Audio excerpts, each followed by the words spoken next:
Et en effet, ce que je vous propose aujourd'hui, c'est une sorte de présentation, avec un focus, davantage peut-être, disciplinaire pour a apporter des choses à vous, chers collègues, je l'espère. Je vais essayer d'être relativement, concise pour laisser de la place à la fin aux questions et moi je suis très heureuse en tout cas de pouvoir partager un petit peu de mes recherches, à des collègues qui sont tous les jours devant des élèves et j'ai essayé de réfléchir à cette présentation en pensant au programme du secondaire et aussi au programme de spécialité et si vous souhaitez, on reviendra ensuite, sur des points plus rapides parce qu'évidemment 40 minutes pour parler des pôles, ça va aller très vite, d'autant que moi je suis une spécialiste de l'Arctique, donc je vais parler surtout de l'Arctique, parce que c'est ce que je connais le mieux et c'est là aussi où se concentre la majorité des enjeux géopolitiques pour des raisons dont vous vous doutez certainement et sur lesquels, je vais revenir en essayant de faire régulièrement des parallèles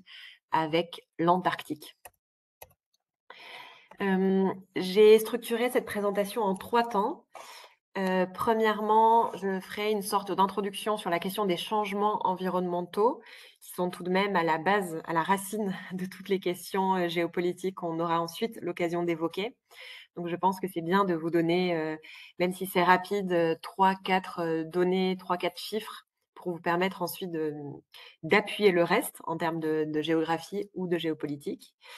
La deuxième partie, assez rapide également, sera consacrée à la question des risques et des ressources, un binôme géographique qui marche souvent bien pour problématiser ici la question des ressources, dans les pôles et en particulier en Arctique. Et enfin, la troisième partie qui sera la plus développée, sera celle où j'essaierai de vous donner quelques clés, encore une fois, de compréhension sur les questions géographiques et géopolitiques en particulier, avec, ce fil rouge de la question de la dernière frontière, que je vais essayer aussi de questionner de manière un peu plus critique et ce sera l'occasion effectivement, comme mon collègue l'a rappelé en introduction, de présenter quelques ressources, du site, GeoImages qui, je pense, peuvent vous être très utiles pour préparer des séances, avec des élèves. Sans plus tarder, je commence donc dans cette introduction première partie sur la question des pôles face aux changements environnementaux. Je reviens très rapidement sur une distinction que vous connaissez, certainement, mais qui me semble vraiment importante à rappeler ou même pour vous à rappeler avec des élèves, ce sont les différences entre Arctique et Antarctique.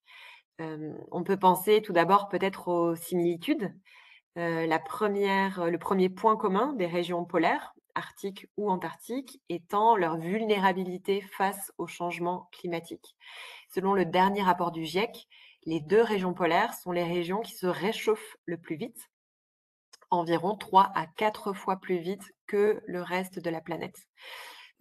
C'est dû à tout un tas de facteurs, un facteur en particulier étant celui de l'albédo, que vous connaissez peut-être. L'albédo, c'est le facteur qui permet de mesurer, la réverbération des rayons du soleil et effectivement, plus la surface est blanche, plus les rayons du soleil se réverbèrent et au contraire, plus la surface a une couleur foncée, plus les rayons du soleil sont absorbés et de fait, c'est une sorte de cercle vicieux en Arctique comme en Antarctique avec la réduction de la fonte de la banquise, de moins en moins de banquise, de plus en plus d'océans sombres et de plus en plus de rayons du soleil absorbés par les océans qui les réchauffent. Ça, c'est un des facteurs d'explication de ce chiffre-là clé, qui est assez parlant pour transmettre aux élèves. Les régions polaires sont les régions les plus vulnérables face au réchauffement climatique, entre autres conséquences du changement climatique.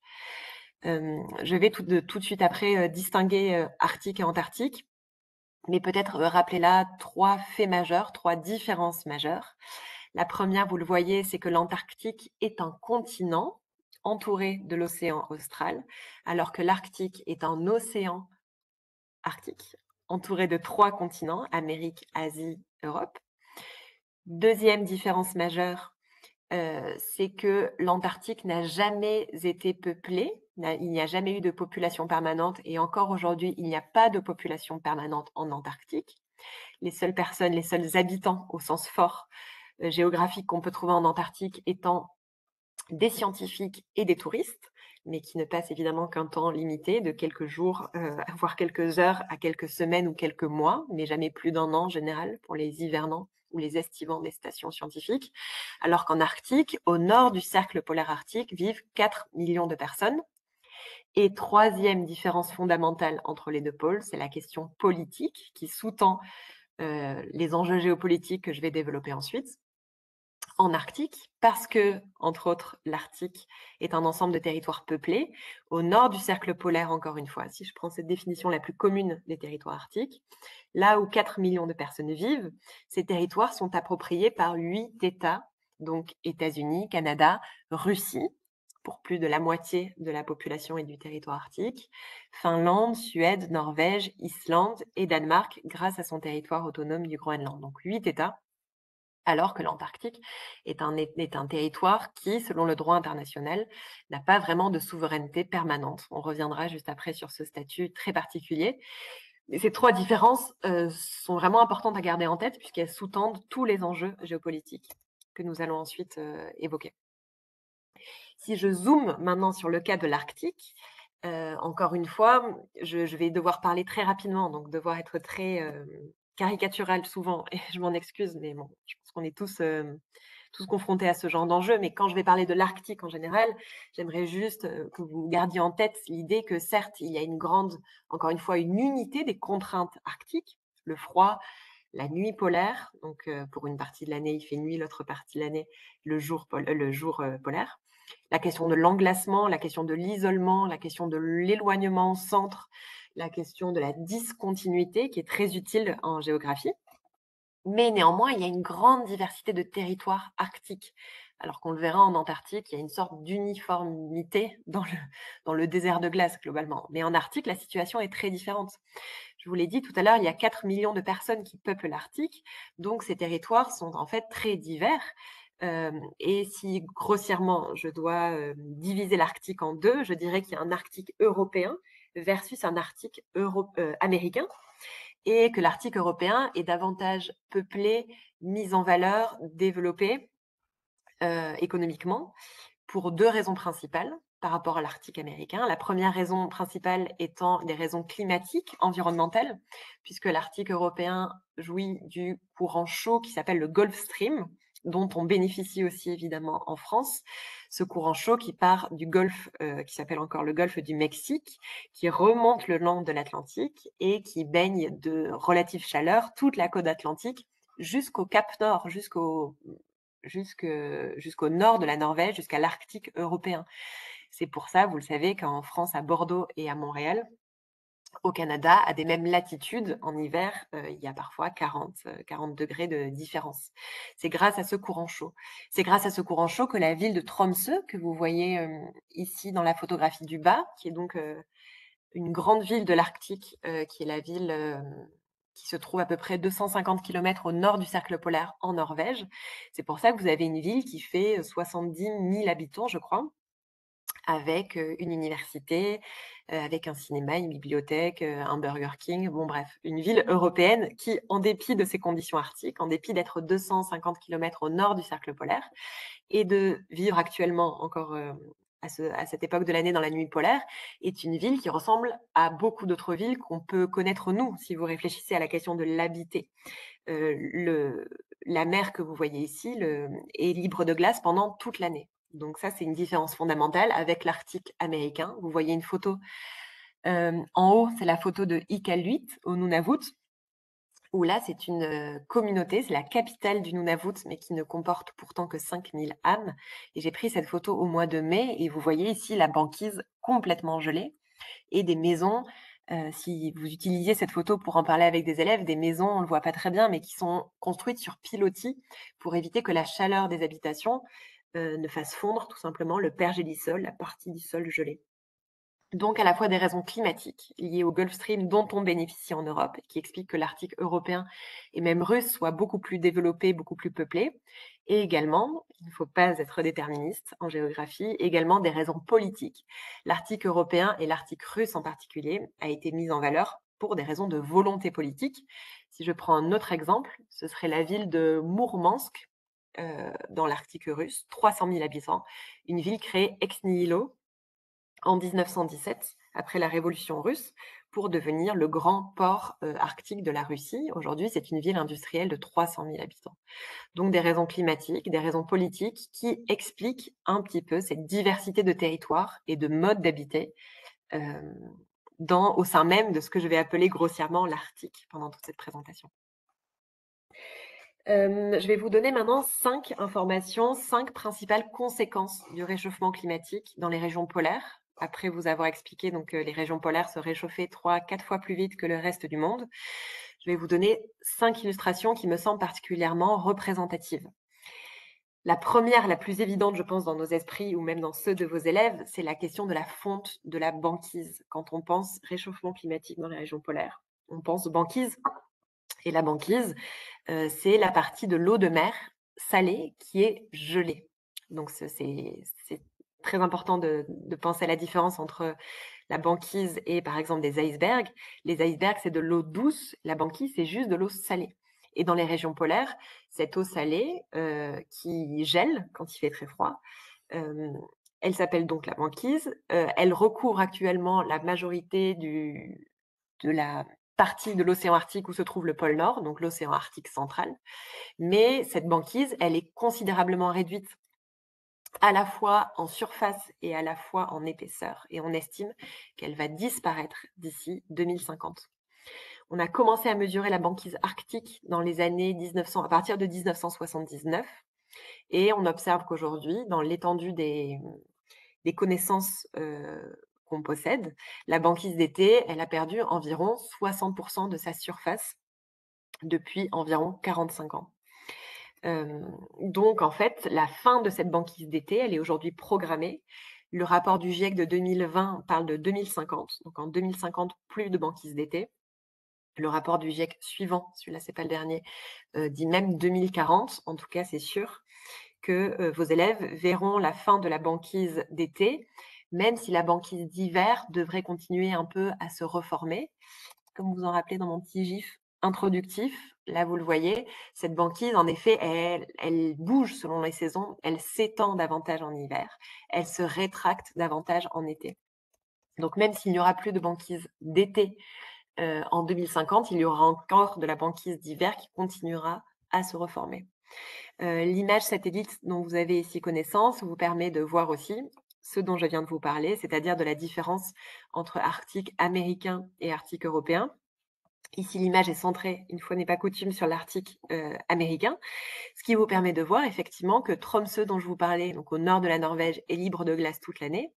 Et actuellement, même toute la côte russe, et donc on en parlera, toute la route maritime du Nord, est libre à peu près 10 mois sur 12.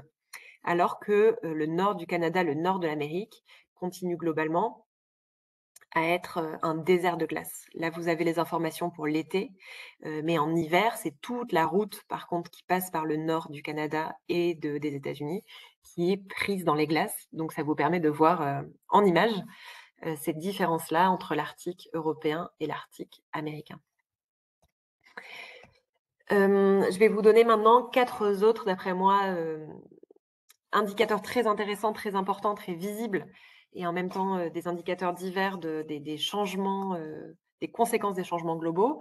Un autre que je développe dans la documentation photographique, c'est l'impact sur la biodiversité. Et peut-être un exemple particulier que vous pouvez développer avec les étudiants, c'est la migration des espèces marines. Donc, il y a tout un tas d'espèces qui sont pêchées en Arctique, les crevettes, bien sûr, le cabillaud, le flétan, etc., qui sont menées à migrer en Arctique de plus en plus vers le nord et en Antarctique de plus en plus vers le sud, sachant que les conséquences en bout de chaîne, c'est toujours évidemment des impacts sur les sociétés. C'est ça qui nous intéresse en géographie, c'est les conséquences sur les sociétés à la surface de la Terre. Un autre impact, surtout en Antarctique cette fois-ci, c'est la fonte des glaciers. Je vous ai parlé tout à l'heure de la fonte de la banquise. La fonte des glaciers en Antarctique, c'est donc la fonte de l'eau douce cette fois-ci, puisque l'Antarctique, comme le Groenland, est en grande partie un inland sea. Un inland sea, c'est en fait une calotte glaciaire. C'est un territoire, un inland sea, recouvert de glace, cette fois-ci qui est de l'eau douce. Et alors que quand la banquise fond, cela n'a aucune conséquence sur la montée du niveau marin. En revanche, quand les inland seas du Groenland et de l'Antarctique fondent. Cette fois-ci, c'est de l'eau douce qui a des conséquences sur le volume des océans et qui entraîne en effet une élévation du niveau des mers et une répercussion sur les écosystèmes marins et terrestres. Je crois que les ordres de grandeur, c'est le jour où l'Antarctique en entier fond. Le niveau des mers dans le monde entier augmente de 100 mètres, pour vous donner une idée du volume du continent antarctique. Mais bon, je vous rassure, on n'en est pas encore du tout là. L'Antarctique, je vous le rappelle, c'est un continent recouvert de glace. Cette glace peut faire jusqu'à 5 km de haut, donc c'est gigantesque en termes de volume d'eau douce. Donc on n'en est pas encore à 100 mètres de hausse du niveau marin. En revanche, quand ça augmente d'1 ou 2 centimètres, c'est très souvent lié à la fonte des glaciers antarctiques ou même du Groenland, sans parler évidemment des conséquences sur les écosystèmes non seulement marins, mais terrestres. Une quatrième conséquence, c'est aussi les conséquences sur le monde entier, en fait, sur le système océanique, les conséquences globales, puisqu'il faut rappeler que ces océans arctiques et antarctiques sont reliés à l'ensemble du monde. Effectivement, je viens de parler de la hausse du niveau des océans, mais il y a aussi des modifications dans les systèmes climatiques globaux, qu'on parle des courants océaniques, par exemple, qui ont, in fine, toujours des conséquences partout sur le reste de la planète. Je vous ai parlé d'une cinquième conséquence des réchauffements climatiques. Il y a évidemment des conséquences géopolitiques en bout de chaîne, toujours. Cette fois-ci, ça me permet de le lier avec la question du risque, puisqu'une des autres, j'ai parlé de la fonte de la banquise, j'ai parlé rapidement de la fonte de la calotte glaciaire, mais il y a une autre forme, encore une fois, de glace que j'ai déjà évoquée, c'est la question du pergélisol, ou permafrost en bon anglais. Le pergélisol, c'est la partie du sol dans les régions polaires qui est gelée pendant au moins une partie de l'année. Et je vous l'ai dit tout à l'heure, dans les régions polaires, les infrastructures sont construites sur le pergélisol. Les routes, les maisons, les hôpitaux, les usines sont construites sur le pergélisol, parfois avec des systèmes de pilotis, je vous l'ai dit, pour protéger les sols justement de la chaleur des infrastructures.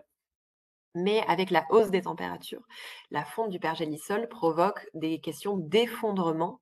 Et là, je vous montre ici un cratère d'effondrement dans la péninsule de Yamal, en Sibérie, qui est provoqué par cette fonte du pergélisol, qui a donc, in fine, une conséquence sur les sociétés. Je pense que la question du risque, c'est quelque chose qui est très présent dans les programmes de seconde, il me semble.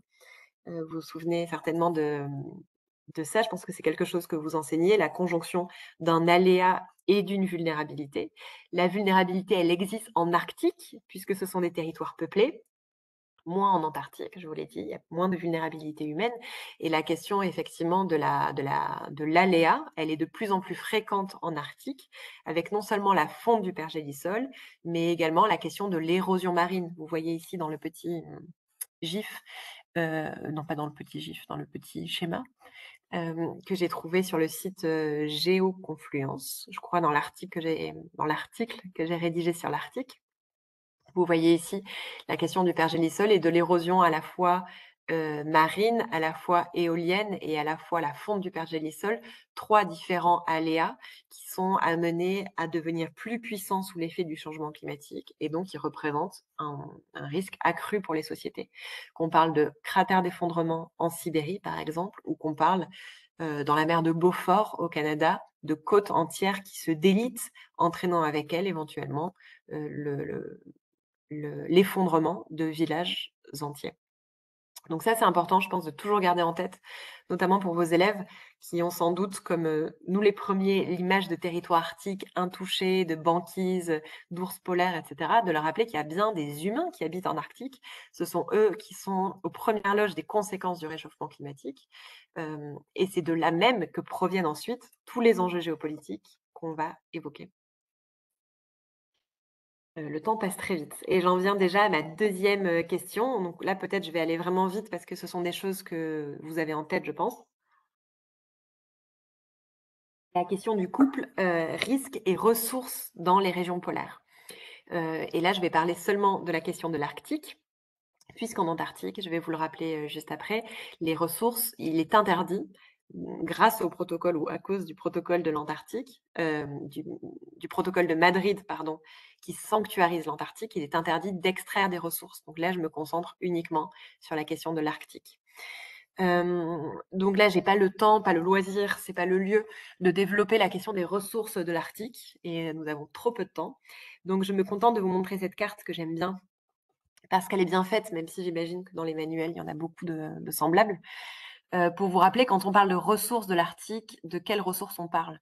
Donc vous les avez en tête, qu'on parle de la pêche évidemment, qu'on parle de l'extraction de gaz, essentiellement en Russie, très peu de pétrole dans l'Arctique russe, qu'on parle de la question des mines, dont on aura l'occasion de parler peut-être avec l'exemple du Groenland, mais tout simplement peut-être rappeler quelque chose d'assez évident, simple et en même temps qu'on oublie souvent, c'est que la ressource, la définition en géographie de la ressource, c'est une richesse qu'on a les capacités techniques et financières d'exploiter. Et ça, c'est très important de le garder en tête, parce que très souvent, dans les médias, même parfois dans les manuels, ou dans des même des médias très assez peu informés, on lit l'idée d'un article comme Eldorado de ressources, dernière frontière, et cetera. Et ça, c'est quelque chose que la science a vraiment tendance à, comment dire? À remettre un petit peu en perspective. Il est vrai qu'il y a beaucoup de ressources en Arctique, certaines ressources qui sont, exploitées depuis très longtemps, y compris d'un point de vue traditionnel, si on parle de la pêche, par exemple. Même le pétrole, il est exploité depuis les années 60 en Alaska. Des les minerais, là, si vous voyez sur la carte, en plein milieu de l'Arctique russe, la ville de Norilsk, vous voyez en vert, une ville assez importante dont toute la richesse est fondée sur le nickel, par exemple. Mais cependant, beaucoup d'exploitations aujourd'hui sont remises en cause et beaucoup d'entreprises pétrolières, notamment, ont renoncé à l'exploitation. Une étude avait été publiée en 2008 de l'USGS, United States Geological Survey, donc du département géologique d'État des États-Unis. Cette étude de 2008 faisait état de 30% des ressources de gaz à découvrir et 13% des ressources de pétrole à découvrir qui seraient encore en Arctique. Et on garde beaucoup ça en tête, alors que cette étude a été largement remise en cause aujourd'hui. À découvrir, ça ne veut pas vraiment dire grand-chose. Et aujourd'hui, il y a bien du gaz qui est exploité, mais par exemple peu de pétrole. Il faut garder en tête que, en fait, c'est pas le réchauffement climatique qui favorise l'exploitation des ressources. Ça, c'est souvent quelque chose qu'on lit souvent dans la presse ou un peu un raccourci.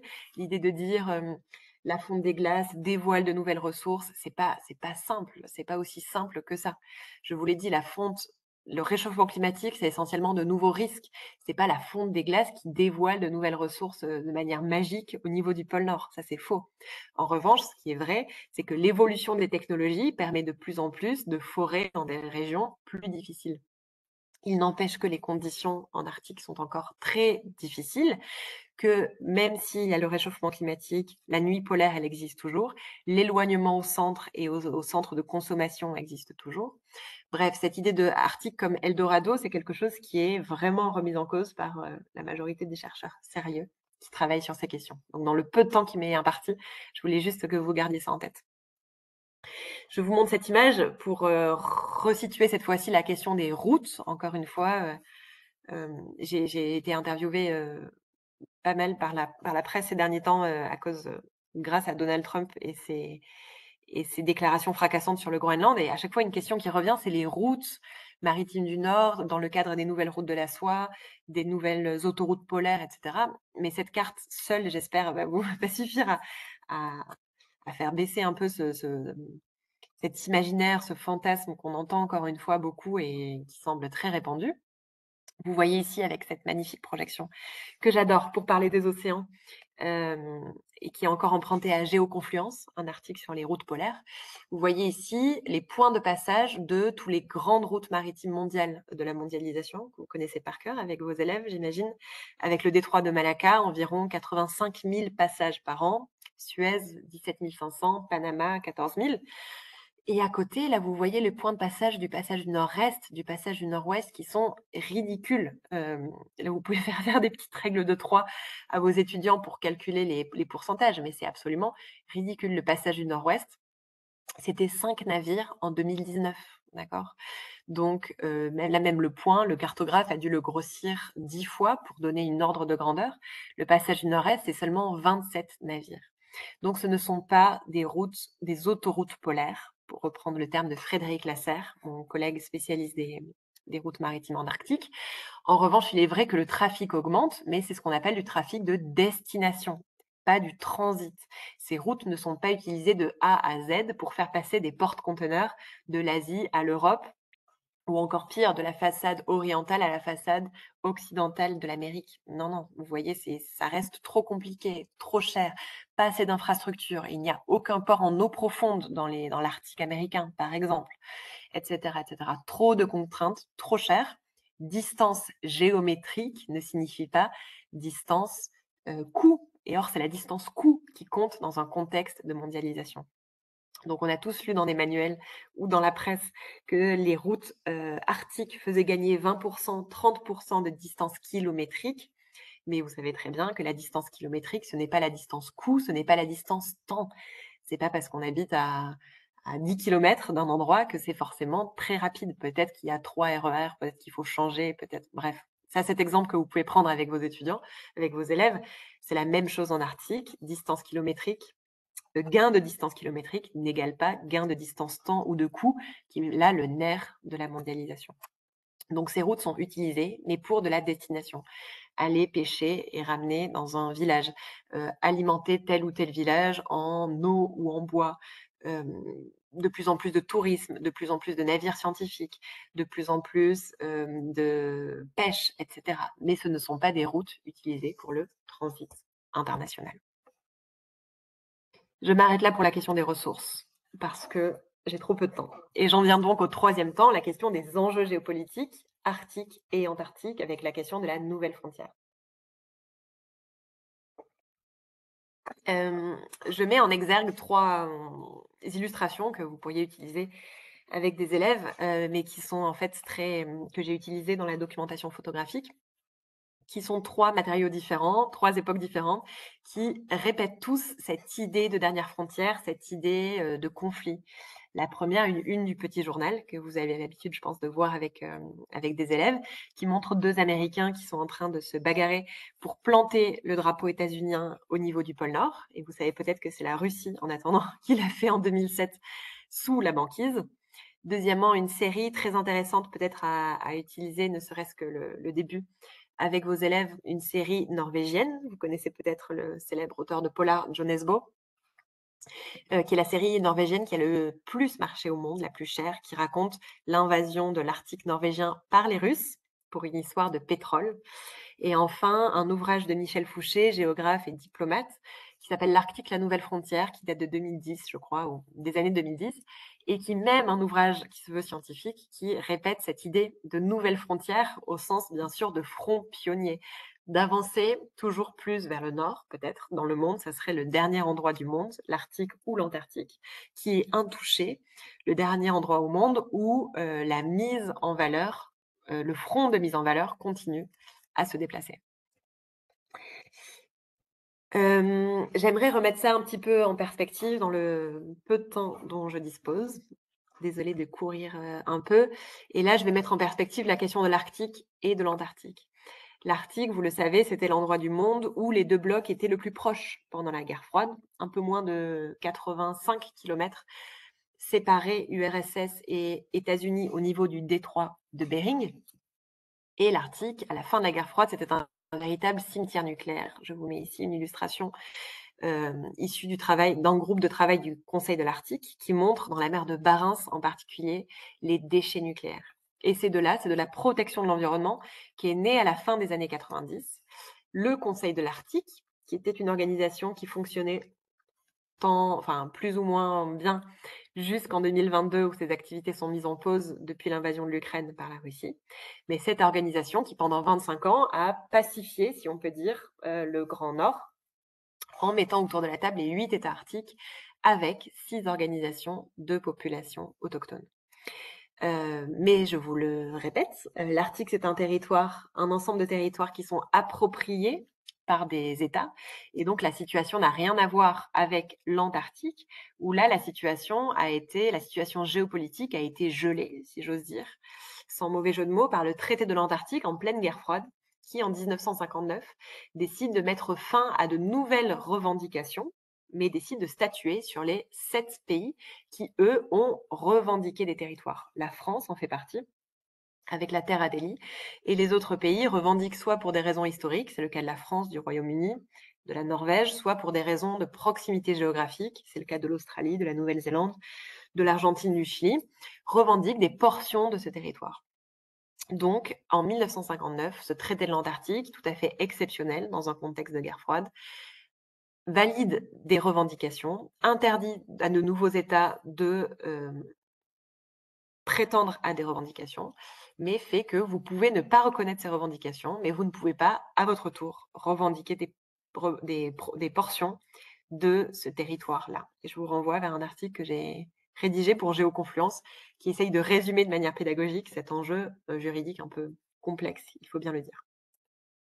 Ce qui est très intéressant, c'est que ce traité de l'Antarctique, donc qui gèle toute activité et qui interdit des activités militaires, est renforcé au début des années 90 par le protocole de Madrid, qui fait du continent antarctique un continent, selon la formule consacrée, dédié à la paix et à la science. Interdiction d'exploiter des ressources à des fins autres que scientifiques. Donc vous voyez là déjà deux situations arctiques et antarctiques complètement différentes. En Arctique, parce qu'il y a des humains, il y a de la géopolitique, puisque vous savez que la géopolitique, c'est l'étude des rivalités de pouvoir sur les territoires. Donc la situation est très différente et on observe effectivement, notamment dans la culture populaire, comme je vous l'ai montré, dans la presse ou même dans la littérature scientifique, cette rhétorique de la nouvelle frontière, de la course à l'appropriation. Et là, si dans le peu de temps qui m'est imparti, j'ai aussi un message à vous faire passer, c'est que cette rhétorique est globalement exagérée. Il n'y a plus de revendications il n'y a plus de conflit pour des frontières terrestres en Arctique depuis 2022. Un litige entre le Canada et le Danemark qui n'existe plus. Et puis, depuis cette date-là, c'était un litige sur une toute petite île, l'île de Hans, qui fait 1 km². Donc, c'était vraiment une question à la marge. Et aujourd'hui, il existe bien des litiges sur les espaces maritimes, mais qui sont vraiment comment dire, qui se déroulent vraiment dans le cadre du droit de la mer. C'est-à-dire que les litiges qui subsistent sont liés à l'extension des plateaux continentaux, à l'extension des zones économiques exclusives et au statut juridique des passages du nord-ouest et du nord-est.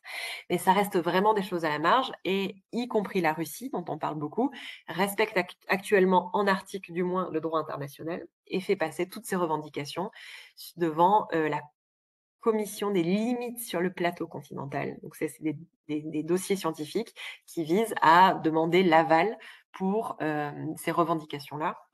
Et ensuite, les États, entre eux, se débrouillent de manière bilatérale, comme la Russie et la Norvège l'ont fait, par exemple, en 2010, sur un litige frontalier dans la région de Barents.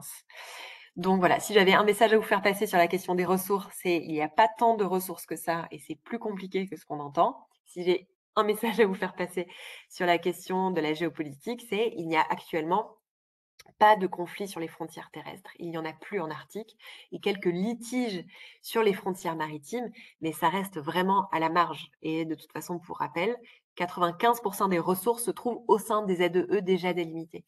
Donc c'est vraiment des questions, on pourrait dire, de prestige international qui se déroulent actuellement dans le cadre du droit de la mer. J'ai pas le temps de développer ça. J'ai trop peu de temps. Je réfléchis à bon, je vais peut-être finir sur cette question-là, la question du retour de la guerre froide en Arctique, dont on parle évidemment dans un contexte de guerre en Ukraine et dans un contexte aussi d'élection de Donald Trump. Je vous l'ai dit, le Conseil Arctique avait globalement pacifié les relations internationales. Mais il est vrai qu'on observe, après la crise démocratique qu'a vécue la Russie, on y a eu un véritable désinvestissement militaire économique, mais à la faveur de la venue de Vladimir Poutine au pouvoir, à partir de 2008, un réinvestissement stratégique et économique de la Russie. Aujourd'hui, qui est fondé sur une dimension essentiellement défensive. La Russie dit tout simplement, au nord du cercle polaire, c'est 20% de notre PIB qui se joue, 20% de nos exportations, il nous faut protéger ces territoires. Donc, on se défend en développant des infrastructures. Renforcement de la flotte du Nord, de la marine russe en Arctique, construction, restauration de bases militaires, prolifération de nouveaux documents stratégiques, autant du côté russe d'ailleurs que du côté états-unien. Depuis 2022, la situation est globalement gelée au Conseil de l'Arctique, c'est-à-dire qu'on observe vraiment là une rupture entre les 7 États qui sont maintenant membres de l'OTAN, puisque la Finlande et la Suède sont membres de l'OTAN, et la Russie. Et la question se pose évidemment, Là, ce qui se passe depuis un mois, dont vous avez certainement entendu parler, qui est assez présent dans la presse, la réélection de Donald Trump, qui en 2019 déjà avait posté ce tweet tout à fait charmant à gauche d'une Trump Tower sur le Groenland, puisqu'il proposait de faire l'acquisition immobilière. Il disait c'est juste une transaction immobilière du Groenland. Et Donald Trump Jr., vous voyez cette image à droite, qui s'est rendu tout à fait à titre privé apparemment à Nuuk, capitale du Groenland, pour appuyer les déclarations de son père d'achat, voire d'annexion du Groenland, dans un contexte où, à partir de mai 2025, ça sera le Danemark slash Groenland slash île Féroé à la tête du Conseil de l'Arctique, en même temps que le Conseil de l'Arctique, en même temps que le Conseil de l'Europe, pardon, sera dirigé vers le Danemark. Donc, de deux pôles, un pôle occidental, un pôle russe, on semble passer à une tripartition de l'Arctique entre Russie d'une part, pays occidentaux, moins les États-Unis, qui vont vraisemblablement, comme ils l'avaient fait durant le premier mandat Trump, faire également un peu cavalier seul dans ces questions de géopolitique de l'Arctique. J'avais d'autres choses à vous dire sur la Chine. On en reviendra peut-être aux questions, je ne veux pas dire trop de choses. Et peut-être, pardon, vraiment finir sur ça, sur la question du traité de l'Arctique qui n'existera pas. Il y a déjà eu des propositions de traité sur l'Arctique, comme sur le traité de l'Antarctique. Michel Rocard, par exemple, l'ancien ambassadeur des pôles français, qui avait été d'ailleurs à l'instigation du traité de l'Antarctique, avait proposé la même chose en Arctique. Mais maintenant, je pense que vous voyez pourquoi ce n'est pas possible. La France avait proposé ça par le truchement de la Commission européenne en 2008, ce qui avait évidemment déclenché un tollé parmi les pays souverains en Arctique, qui avaient rappelé que c'était les pays souverains en Arctique qui avaient la pleine souveraineté et donc le plein droit de décider en Arctique. Et en Arctique, vous voyez ici la photo de Mourmansk, il y a des villes, il y a des industries. La situation est tout autre que ce qu'on peut observer en Antarctique. Et je mets ici, magnifique transition, je mets ici une photographie satellite que j'ai piquée au site GeoImages, donc que je vais vous présenter maintenant, je vais vous présenter maintenant très rapidement. L'intérêt, je pense, pour vous, enfin moi l'intérêt que je trouve dans mes recherches, et l'intérêt peut-être que vous aurez à travailler avec vos élèves grâce à ce site, qui fournit de très belles images satellites, comme celle-ci de la base Concordia, donc la base franco-italienne en Antarctique, qui vous permet d'avoir vraiment des ressources d'une qualité unique pour travailler cette question-là avec vos étudiants. Je vais peut-être justement montrer, j'avais participé à la rédaction de plusieurs fiches, mais évidemment, là, je vous présente celles qui sont en lien avec Arctique-Antarctique. Mais il y a des fiches sur tout, en fait. Je vous montre peut-être comment ça fonctionne une fiche avant de vous montrer l'étendue des ressources auxquelles vous avez accès. En fait, ce sont soit des enseignants, soit des chercheurs qui proposent des thèmes. Et ce qui est vraiment, ce que je trouve très précieux, c'est que ces thèmes sont déjà problématisés. Donc, quand j'avais réfléchi à une fiche sur l'Antarctique, en fait, GeoImages, c'est un site qui utilise des images du CNES, donc du Centre national d'études spatiales, qui possède des images d'une qualité incroyable, qui sont ici mises à disposition des enseignants dans ces fiches, où en fait, il s'agit d'un commentaire des images. Donc, bon, c'est pas moi qui vais vous expliquer quel usage pédagogique vous pouvez faire avec vos élèves, mais soit à partir des images pour leur demander ensuite de commenter, soit à partir du commentaire ensuite pour confronter aux images. Mais ça me semble vraiment extrêmement précieux, tout simplement parce que ce sont des images uniques. Et c'est vrai que de ces images-là peuvent partir ensuite des liens avec les programmes du secondaire, comme par exemple la question des derniers espaces de conquête, ou ici la question de la science. Vous voyez ici la base du mont d'Urville, par exemple. Et je pense que ça peut être aussi très intéressant de faire correspondre plusieurs cartes avec la question des images.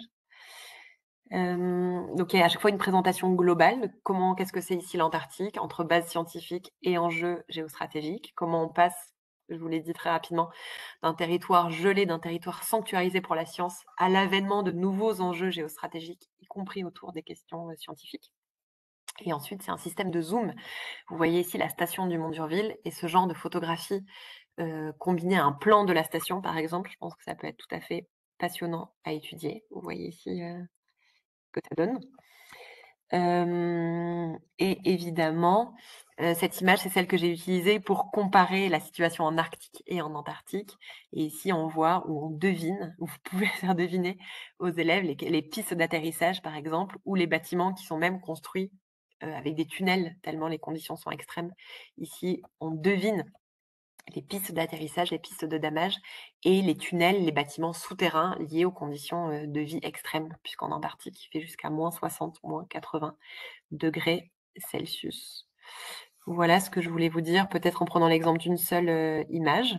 Mourmansk, évidemment, ce sera tout à fait différent. Mais ce qui est vraiment utile, c'est que, vous pouvez en fait chercher des ressources en fonction des thèmes aussi, soit des thèmes, étudiés par, les élèves, soit des thèmes, pardon, des programmes du secondaire, soit même, des thèmes, liés par exemple au programme, je sais pas moi, au programme, des concours internes, si ça vous intéresse, les concours internes. Donc là, vous voyez les dossiers par programme scolaire et il y a même des dossiers thématiques, océan, Arctique par exemple, concours pour les personnes qui préparent des concours. Et il y a même des dossiers qui ont été traduits dans des langues étrangères. Donc là, je pense en particulier aux professeurs, de DNL, des ressources en espagnol, et des ressources en anglais, italien et ça commence un peu en italien, en allemand, mais je pense que ça peut être tout à fait intéressant. Heu, En italien, c'est la fiche sur Lampedusa qui peut être tout à fait passionnante et énormément de choses en espagnol rédigées encore une fois par des collègues à destination de vous. Je pense que ce sont le public, visé, c'est vraiment le public, hem, d'enseignants. Je m'arrête de parler pour, là j'ai mis quelques ressources auxquelles j'ai participé cette année, mais peut-être que je suis à votre écoute maintenant, si vous avez des questions ou des remarques sur cette présentation. Je vous remercie de votre attention. Oui, merci Madame Escudé pour cette présentation que j'ai trouvée extrêmement claire et pédagogique pour le coup, parce qu'on a beaucoup parlé aussi des élèves et des enseignants. Euh, Est-ce que, alors bon, comme on n'est pas très nombreux, peut-être que même les participants peuvent intervenir directement ou bien écrire dans le chat si vous avez des questions, allez-y. On vous écoute.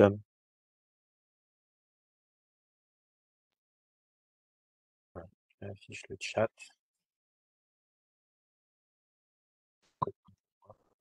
Voilà, mais sinon vous pouvez très bien ouvrir votre micro et prendre la parole directement.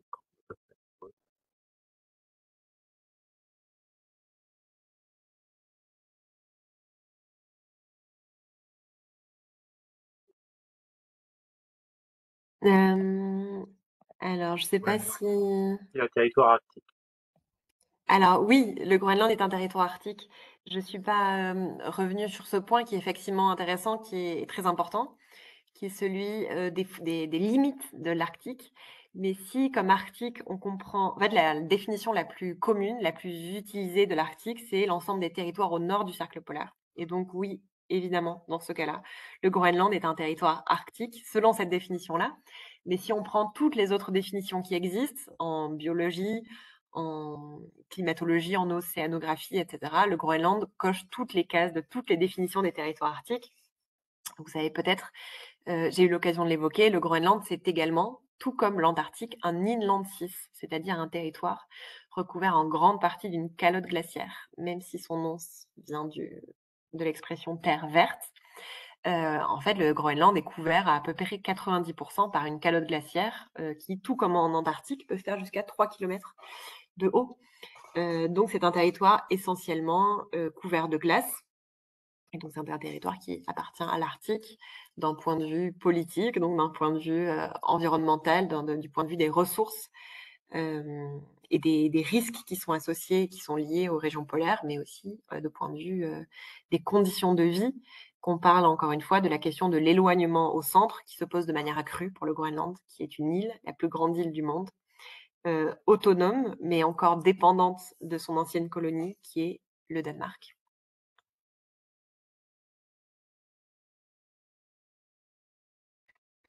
Alors pour Une autre répondre, question, oui. Pour répondre à la question de Barbara, comment expliqueriez-vous, qu'il y ait autant de fausses idées sur cette région? Alors très bonne question. Je pense que je pense que c'est quelque chose qui est loin de nous, l'Arctique. Je l'ai dit, c'est un ensemble de territoires qui sont peuplés, mais qui font partie d'un imaginaire. hem, Encore une fois, dans la littérature populaire, dans les médias. Hem, je pense que c'est lié à des questions, d'imaginaire, cette instrumentalisation de territoires blancs, vierges. Tout d'abord parce que imaginer des territoires comme blancs, vierges, non peuplés, ça justifie la colonisation dont ont été en tout cas, oui, victimes ces territoires. Et ensuite parce que ce sont des imaginaires qui ont perduré en région, en raison du fait que, ils sont aussi quand même très peu peuplés, ils sont très loin de nous, ils ont des conditions extrêmes et donc ça invisibilise un peu la diversité de ces territoires. Je l'ai dit, il y a des villes, il y a des habitants, donc je pense que c'est ça et puis je pense que, c'est parce qu'on le veut bien aussi qu'il y a des fausses idées dans cette région. Je pense que ça fait couler l'encre dans la presse, l'idée que ce sont des Eldorado, des nouvelles frontières. Je pen Voilà, pour connaître un peu le travail des journalistes, ça fait davantage vendre qu'on dit qu'il va y avoir une nouvelle guerre que quand on dit qu'il y a rien d'intéressant qui se passe. Je pense que c'est cet ensemble de facteurs. La question de François: «Comment les États arctiques voient-ils la prétention de la Chine?» Pas très bien. Effectivement, vous avez raison, en 2018, la Chine a révélé sa stratégie arctique, son livre blanc sur l'Arctique où, effectivement, la Chine se présente comme un Near Arctic State, qu'on peut traduire par proche ou presque État arctique en français. La majorité des États arctiques ont réagi assez vivement. Je me rappelle d'un discours de Mike Pompeo, le secrétaire d'État des États-Unis, qui en 2019 faisait un discours retentissant, très utile, je pense, à étudier avec des élèves, le discours de Rovaniemi en Finlande, où Mike Pompeo disait: «Non, il n'y a pas de presque arctique, de presque État arctique, il y a soit des États arctiques, soit des États non arctiques et ce sont les États arctiques qui doivent décider pour l'Arctique». N'empêche que les États arctiques ont besoin de la Chine. C'est-à-dire que la Chine aujourd'hui investit énormément dans les infrastructures ferroviaires, par exemple dans les pays nordiques. La Chine a investi dans les mines au Groenland et la Chine surtout est un partenaire proche de la Russie dans les infrastructures, dans les projets gaziers, comme à Yamal, qui est un gros projet gazier dont Total, l'entreprise française, s'est retirée suite aux sanctions. Donc il se trouve que là, la Russie, qui se trouve face à plein de sanctions de la part des pays occidentaux, a besoin de partenaires. Et donc, si ce ne sont pas les partenaires occidentaux, ce seront des partenaires orientaux. Et dans ce cadre-là, la Russie se tourne de plus en plus, la Russie a besoin de capitaux, a besoin de technologies, donc elle se tourne de plus en plus vers la Chine. Et c'est en rebond une conséquence des sanctions occidentales. Donc je pense qu'on ne peut pas en tant que Français, se plaindre, enfin, faire des sanctions et se plaindre des conséquences des sanctions. Les conséquences des sanctions directes, c'est que la Russie a besoin de la Chine et renforce davantage ce lien avec la Chine. La question ensuite: «Savez-vous si les fiches des dossiers sont en langue vivante ou sont uniquement des images liées à des pays hispanophones?» Non, non, les fiches des dossiers sont en langue vivante. Si je repartage mon écran, hem, si je pense, je sais pas moi, l'exemple de Mérida au Mexique. Heu, c'est en tout en espagnol, mais il y a aussi si vous travaillez en espagnol, vous pouvez travailler aussi sur des dossiers qui ont asiatiques ou des dossiers, africains. Je pense que vous voyez ici mon écran, donc c'est pas seulement sur, l'Espagne ou sur des pays, ou des territoires hispanophones. Vous avez aussi des choses sur la France, sur l'Italie, sur la Suisse qui sont en langues, étrangères. C'est la même chose pour, l'anglais, c'est la même chose pour l'italien et pour l'allemand. Et d'ailleurs, je pense que même si vous êtes intéressé pour rédiger ces fiches, je pense que c'est un projet, collaboratif. Donc je sais pas, ça pourrait être intéressant, par exemple, avec vos élèves, de réfléchir à proposer une fiche. Je sais que le projet était organisé par Laurent Carouet, mais qui vient de partir à la retraite, je sais. Mais c'est certainement quelqu'un d'autre qui a repris le sujet et donc c'est un projet collaboratif qui est très beau. Donc je pense que si vous voulez aussi, si vous êtes intéressé pour y participer ou pour, organiser ça avec vos élèves, je pense que les organisateurs sont preneurs pour que ça profite au plus grand nombre.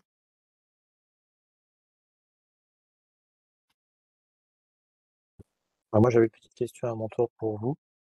Euh, il me semble que parmi les peuples que, voilà, qui vivent dans ces régions arctiques, on trouve les Inuits. Et il me semble que c'est un ensemble de peuples en fait répartis aujourd'hui à l'intérieur des frontières de différents pays. Je me demandais s'il y avait des dynamiques un peu transfrontalières ou s'il y avait une volonté un peu de créer des liens entre ces communautés et si elles pouvaient peser dans une certaine mesure sur l'avenir de cette région. Alors ça, c'est une question très importante effectivement. Je suis passée trop vite.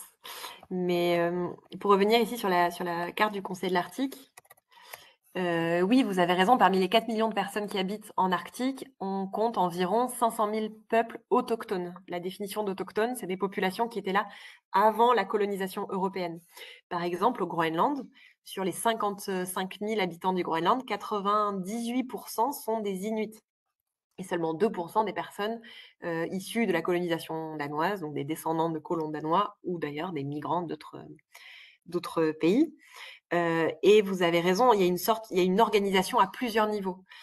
Si on garde l'exemple des Inuits, les populations inuites se sont organisées au sein d'un conseil circumpolaire inuit qui recouvre donc plusieurs pays sur lesquels ces Inuits traditionnellement vivent.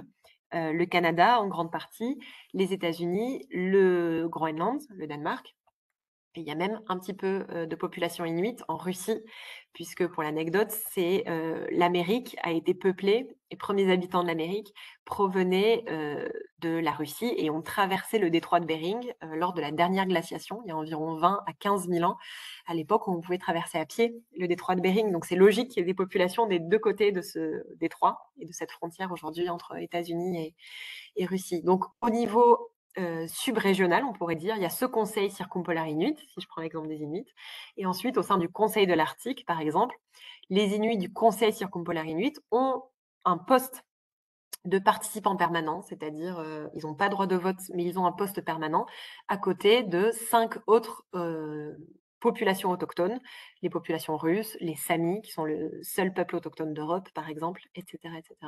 Donc il y a une volonté d'organisation parce qu'il y a évidemment plein de défis communs qui sont liés à des conditions de vie plus difficiles, des problèmes de chômage, des problèmes d'alcoolisme, des problèmes de suicide. Enfin, tous les indicateurs socio-économiques globalement des populations autochtones sont très faibles, même si, enfin, sont plus faibles en tout cas que les moyennes nationales plus au sud. Ici, la logique sud-nord se renverse, évidemment, même s'il y a évidemment des conditions de vie qui sont extrêmement différentes. Les Samis en Europe, pour plein de raisons, sont notamment liées au fait qu'ils habitent dans des pays relativement démocratiques et très avancés et plutôt riches. Les populations Samis, aujourd'hui, sont des populations quasiment sédentarisées, qui travaillent dans des bureaux un peu comme tout le monde, mais qui ont quand même réussi à avoir davantage de droits pour leur culture, pour leur langue, etc. Alors qu'en Russie ou au Canada, vous avez des populations qui ont des modes de vie beaucoup plus traditionnels, qui sont parfois encore nomades, etc. Donc au sein même des populations arctiques, de ces 500 000 personnes, une grande diversité de modes de vie, une grande diversité de droits aussi, d'accès aux droits. Certains territoires ont une autonomie. On a parlé du Groenland, c'est aussi le cas du Nunavut, qui est un territoire fédéral canadien, par exemple. Et d'autres vivent dans des situations plus ou moins précaires. Encore un dernier exemple, au Groenland, on dit souvent que c'est le territoire du monde avec le plus fort taux de suicide. Donc globalement, des conditions de vie difficiles et des revendications de davantage de droits politiques qui sont plus ou moins entendus, encore une fois, selon l'État dans lequel ils vivent. En Russie, c'est pas très simple, par exemple, alors qu'en Norvège, ça l'est beaucoup plus. Merci, cette réponse très complète. Est-ce qu'il y aurait d'autres questions? Oui, il est pile 17h30, on a le droit de déborder. Non? Voilà. Bon, écoutez, on va remercier Madame Escudé pour cette voilà, présentation très claire et très, très riche, qui nous donne envie d'en apprendre un peu plus et de lire ses livres. Merci beaucoup. Mais je vous en Euh, prie, merci beaucoup de voilà. de votre invitation.